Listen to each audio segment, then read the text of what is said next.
안녕하십니까. 인내대목장 23목장 목원 이항영 권사입니다.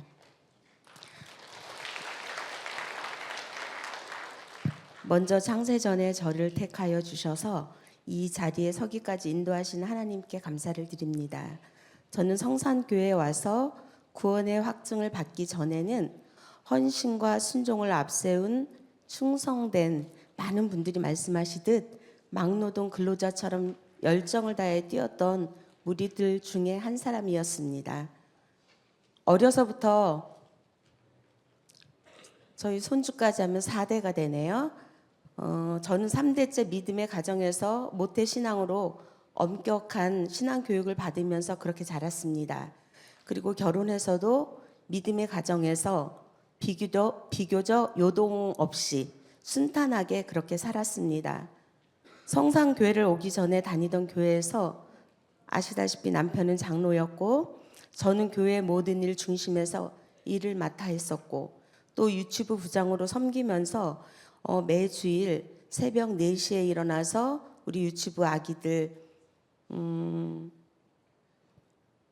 아토피 이런 것 때문에 어머니들이 거부하는 부분이 있어서 유기농 재료로 아이들의 간식을 만들었고 또 권사 찬양대원으로서 이른 새벽 공기를 맡으면서 나가서 일부 예배를 드리고 또 곧바로 주일학교에 투입돼서 유치부 예배 드리고 끝나면 2부 예배 찬양대로 그렇게 섬겼습니다. 유치부 예배를 드리면서 9년 동안 유치부 부장으로 교회가 열악하다 보니까 교역자를 두지 못하고 부장이 설교를 했습니다. 지금에 와서 생각해 보면 어린 영혼들에게 복음이 아닌 예화를 전했고 이 사실이 정말 너무 어처구니없고 사실 너무 기가 막히고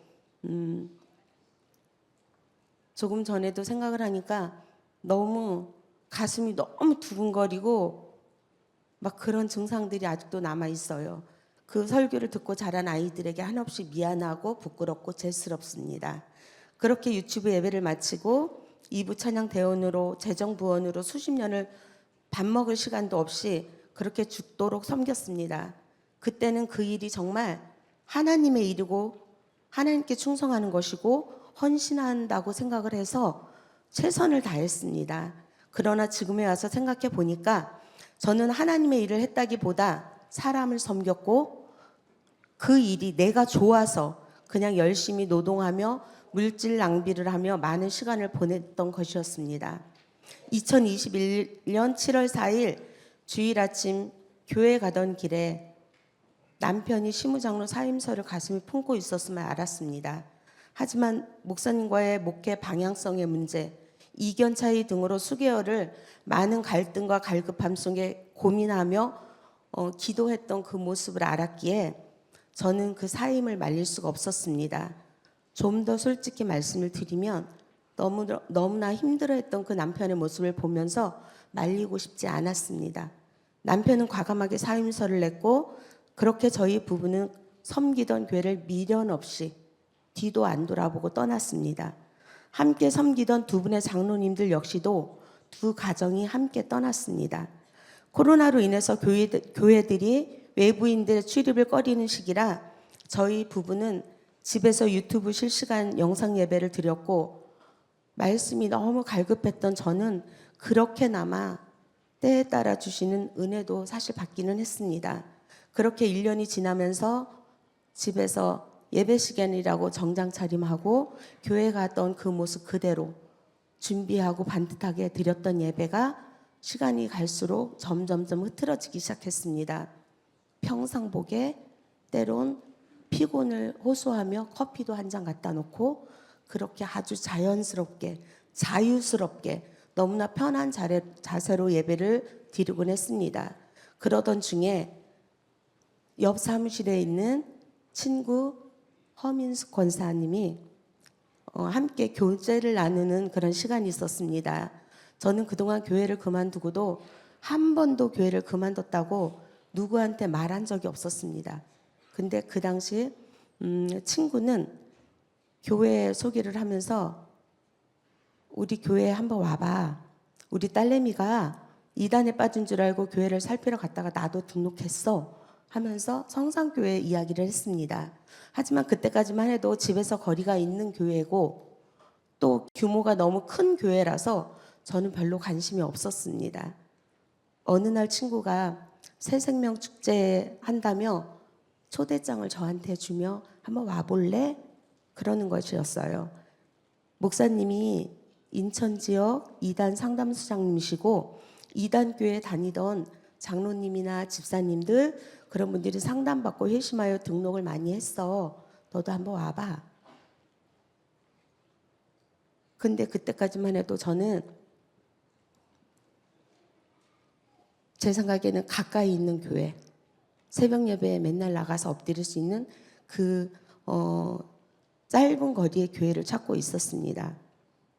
그렇지만 제 한쪽 마음에서는 제가 청년 시절에 다가올 미래를 대비하라 그 이장림 씨 그리고 밝은빛 종말론 공윤복 씨 등 서울 그 당시에 출몰했던 이단들이 굉장히 많아서 제가 출석했던 청년 때 출석했던 교회에서 탕명한 소장님을 초청하여서 이단에게 현혹되지 말라고 대처 교육을 하신 적이 있어요. 그 교육을 받다 보니까 늘 제 생각에는 이단에 대한 그 생각을 항상 갖고 있었고 그런데 마치 목사님이 인천지부 이단 상담소장님이라는 그 말에 이끌려서 덜컥 그래 한번 가볼게 약속을 했습니다.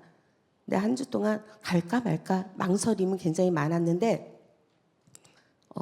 그리고 나서 인터넷 검색을 하여서 타미드 노트에 링크를 공유하면서 남편에게 당신도 이거 들어보세요. 권유를 했고 남편도 목사님 말씀을 듣고는 대부분 목사님들은 본문은 정말 본문과 주제는 엄청나게 그럴싸하게 정해놓으시지만 결코 보면은 다 사담이고 경험담 위주로 설교를 하시는데 이 목사님은 성산교회 고강정 목사님은 성경 중심으로 말씀을 풀어주시는데 너무 놀랍고 자꾸 관심이 간다고 마음이 끌린다고 그렇게 말씀을 하시더라고요.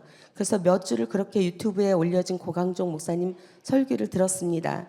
또한 주일에는 친구가 보내준 이제 제가 주일 출석을 안 하니까 친구가 링크를 보내줘서 링크로 영상 예배를 드리던 중에 남편이 가장 중요한 것은 우리가 현장 예배를 드리고 교회 일단 분위기부터 보자. 이래서 2022년 10월 30 영혼사랑축제 마지막 주일에 저희 아들을 데리고 세 식구가 성산교회를 출석하여 첫 현장 예배를 드렸습니다. 본문이 디도서 3장 4절에서 8절 말씀으로 구원의 의미와 방법이란 주제로 말씀을 하셨는데 교회도 사람들도 분위기도 낯설어서 신경 쓰다 보니까 사실 말씀이 안 들렸습니다. 그리고 남편이 만성 신부전 말기 환자다 보니까 주 3회 투석을 해야 되고 그 당시는 예배 시간에 앉아 있는 그 자체가 기적이었어요. 예배 드리면서도 너무 힘이 없어서 눈을 감고 있어야 되는 최악의 상태, 그 건강 상태에서 예배를 드리면서 저는 온갖 신경이 남편에게 가 있었습니다. 그래서 몇 주를 예배를 드렸지만 드렸다는 표현은 안 맞는 것 같아요. 그냥 남편 지킴이로 옆에 앉아 있었다고 고백하는 게 맞을 겁니다. 그러나 한 주 한 주 예배를 드리면서 놀랍게도 남편과 말씀의 교제가 이루어졌고 그러면서 남편의 건강이 점점 호전되고 까맣던 혈색이 하얗게 변하기 시작했습니다. 저 역시도 집중하여 예배를 드리게 됐고 목사님의 말씀이 들려지면서 예배 시간마다 목사님이 들려주신 말씀에 대해서 정말 한 말씀이라도 놓칠세라 열심히 메모하면서 기록하면서 그렇게 예배를 드렸습니다. 예전에 느끼지 못했던 말씀에 대한 기대감도 너무 커졌고 구원론으로 성경을 정확하게 풀어주시는 목사님의 설교가 너무 재미있다 이런 표현을 이런 고백을 하게 되었습니다. 2023년 4월 9일 부활주일 6개월 만에 교회에 등록을 하게 되었습니다. 주일 식사 후 대목장과 소목장 교제 나눔에서 제 마음에 구원 상담에 대한 사모함이 생기기 시작했고 그런데 또 마음 한켠에서는 난 이미 구원받았는데 무슨 구원이야? 라는 교만한 생각도 들었습니다. 소목장 교제 모임이 있던 날 목자님과 목장 식구들이 구원받아 볼 것을 권유하였고, 그래, 구원? 그 상담이 어떤 건지 한번 받아나 볼까? 이런 정말 아주 못된 생각으로 구원 상담을 요청했습니다. 그때가 바로 전교인 여름 수양의 6일을 앞둔 2024년 7월 25일 오후 4시였습니다. 구원 상담을 받으면서 마음의 감격과 저를 향한 예수님 십자가 구속의 은혜가 느껴졌고, 그 사랑을 생각하니 주체 없이 눈물이 흘렀습니다. 에베소서 1장 4절 말씀같이 곧 창세전에 그리스도 안에서 향연이를 택하사 향연이로 사랑 안에서 그 앞에 거룩하고 흠이 없게 하시려 하심이라. 예수님을 통한 영생의 약속을 주셨음에도 지금까지 깨닫지 못한 저를 하나님의 때에 부르셔서 회복된 시온 성산으로 옮겨주시고, 복음을 듣고 그대로 믿어져 단번에 향연이의 죄가 해결되어 취소되지 않는 구원에 이르게 하심이 너무너무 감사했습니다. 죄인 중에 개수인 향연이가 입고 있던 더러운 옷을 벗겨주시고 아름다운 의의 옷을 손수 입혀주시고, 너는 이제 죄인이 아니라 의인이야, 너는 내 사랑하는 딸이야 말씀하시며, 향연아, 너의 허물을 빽빽한 구름에 사라짐같이 너의 죄를 안개에 사라짐같이 도말하였고, 동이 서에서 먼 것 같이 사랑하는 향연아, 너의 죄가를 너에게서 멀리 옮겨주었어.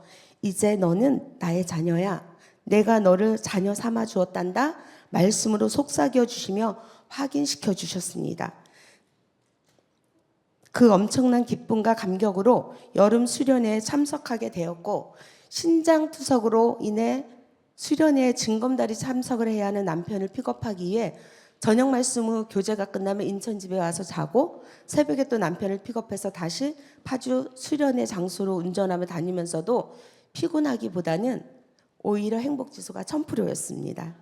죄인이었던 향연이를 의롭다 인정하여 주시고 영원한 생명을 주신 하나님, 영과 육을 예수 그리스도의 아름다운 복음으로 단장시켜 주시고 늘 갈급하여 목마름과 복음의 배고픔을 호소하던 향연이에게 영원히 목마르지 아니하고 영원히 배부른 자로 살아갈 수 있도록 불러주심에 너무너무 감사합니다.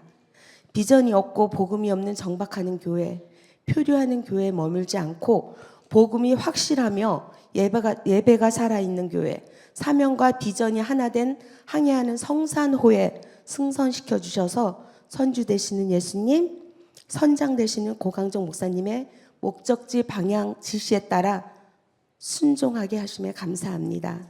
한순간도 나를 떠나지 아니하시고 함께 하시는 임마누엘의 복받은 자로서 우선순위를 예배에 두고 하나님 중심, 예배 중심, 말씀 중심, 교회 중심, 목회자 중심, 교회 중심, 교제 중심으로 살아갈 것을 결단하며 고백합니다. 구원의 하나님, 나의 생명이시며 나의 삶의 영원한 주인 되시는 하나님께 2025년 팔복을 받아 누리게 하심에 감사하고 2025년도 받아 누릴 야곱의 복을 기대하며 모든 영광 하나님께 올려드립니다. 감사합니다.